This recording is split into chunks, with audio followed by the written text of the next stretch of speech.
আসসালামু আলাইকুম বিয়ারা, কেমন আছেন? ভালো আছেন? আমি আপনাদের খোকন ভাই রিয়াজ শিবা মারো থেকে। তো আজকে মারোদে নাই, এখন মারোদের বাইরে চলে গেছি। আমার এক সিলেটি ভাই, সিলেটি। আসসালামু আলাইকুম। আসসালামু আলাইকুম আসসালাম। কেমন আছো বাদা? বালা বালা আলহামদুলিল্লাহ, আল্লাহর দোয়ায় খুব ভালো আছি। ভালো আছুনি? মাশাআল্লাহ পুরো বালা। যাক আলহামদুলিল্লাহ। ভালো আরেকজন আছে সিলেটি। কে ভালো আছুনি? এই তো ভালো ভালো ভালো, যাক আলহামদুলিল্লাহ।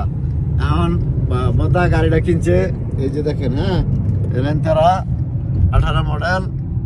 এই যে এখন আমরা কিনা জারাব দিতেছে, বদা বলতেছে আমি তোমার নিয়ে যাবো, হ্যাঁ একটু ঘুরবো, খাওয়া দাওয়া করবো, তারপরে মারা দেওয়া হইব। তো বদা টান দাও টান দাও।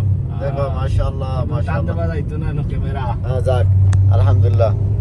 বদা এখন কেমন লাগতেছে? সবাই দোয়া করিও আমার লাগিয়া। হ্যাঁ জি জি, বদা লাগে সবাই দোয়া করবা যেন গাড়িটা সেই সালামত চালাইতে পারে আর ভালো থাকে। এই যে দেখো আমরা কই আইছি সানাইয়া না, শিবা সানাইয়া। শিবা সানাইয়া এ বসছি, বদা টাইনা আমার সানাই লয়ে বসছে। তো যাক ইনশাআল্লাহ আমরা এখন খাওয়া দাওয়া করবো, বদা লাগে দোয়া করবা। হ্যাঁ পরবর্তী ইনশাআল্লাহ দেখা হইলে বদায় কিছু বলবে না নাকি? যাক ইনশাআল্লাহ। বদায় লয়েছে এই যে ফিমিয়াতে, ফিমিয়া ফোটের লয়েছে সানাইয়া। তো যাক ভালো থাকবা। আসসালামু আলাইকুম। কাম টু শিফা মার। সবাই দোয়া করিও আমরা লাগি। জি জি, বদা লাগে দোয়া করবা যেন সেই। Bye bye. আল্লাহ হাফেজ ইনশাআল্লাহ।